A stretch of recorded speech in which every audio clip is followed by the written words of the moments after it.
Predstavte si parazita zo Zeme. Vyzerá ako mimozemšťan a žije priamo v ústach ryby.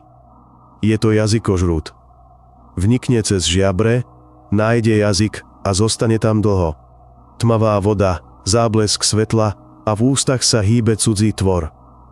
Šokujúci fakt, je to jediný známy parazit. V skutočnosti nahrádza orgán hostiteľa. Jazykožrút preruší krvné zásobenie jazyka ryby. Jazyk odumrie. Potom sa prichytí na jeho miesto a funguje ako jazyk. Ryba ďalej žije, je a dokonca loví. S cudzím tvorom v ústach. V tejto epizóde rozoberieme, ako vniká. Zistíme, čo robí s rybou. Prečo ľuďom nehrozí, hoci vyzerá ako mimozemská anomália. Zblízka sa jazykožrút podobá bledému izopódu. Ide o kôrovca, vzdialeného príbuzného rovnonôžkam. Má segmentované telo, dlhé asi 1 až 2 cm. Má pevné pazúriky na uchytenie a pancír z doštičiek. Hlava je široká, oči malé. Ústa má s chytínovými čeľusťami. Farba je od sivej po žltkastú. Niekedy má ružový odtieň kvôli krvi. Samica je väčšia ako samec, zvyčajne obýva ústa ryby. Samec sa skrýva hlbšie, pri žiabrových oblúkoch. Keď ryba dýcha, parazit sa pohybuje. Je to nepríjemný a veľmi živý pohľad. Niekedy je kutikula priesvitná. Hlavnou črtou je uchopenie jazyka. Larva sa dostane do úst ryby cez žiabre, prichytí sa na jazyk a postupne mu obmedzí krvný obeh. Jazyk vyschne a zmizne. Parazit sa prichytí k zvyšku základu ako k stoličke. Začne fungovať ako orgán. Pomáha rybe posúvať potravu. Odoberá jej časť hlienu a krvi. Nie je to zabijak, je to dlhodobý nájomník. Ryba sa prispôsobí a môže žiť roky. Prekvapivo, po výmene orgánu parazit jedáva hlavne hlien, nie mäso. Tým neškodí hostiteľovi a nestratí svoj domov. Pohybuje sa s čeľusťami a pomáha chytať potravu. Samica vydrží roky. Jazykožrút žije v teplých pobrežných vodách. Často je v pličinách, kde sa ryby držia pri útesoch a kameňoch. Táto rovnako nôžka je známa z východného Tichého oceánu. Nájdeme ju pri pobreží Ameriky. Tam parazituje na chňapáčoch a iných dravých rybách. Larvy sa unášajú vo vode. Prichytia sa na náhodnú rybu. Cez žiabre sa dostanú do úst. Dospelá samica zaujme miesto jazyka. Samec často sedí na žiabrových oblúkoch. Pre ľudí nie je nebezpečný.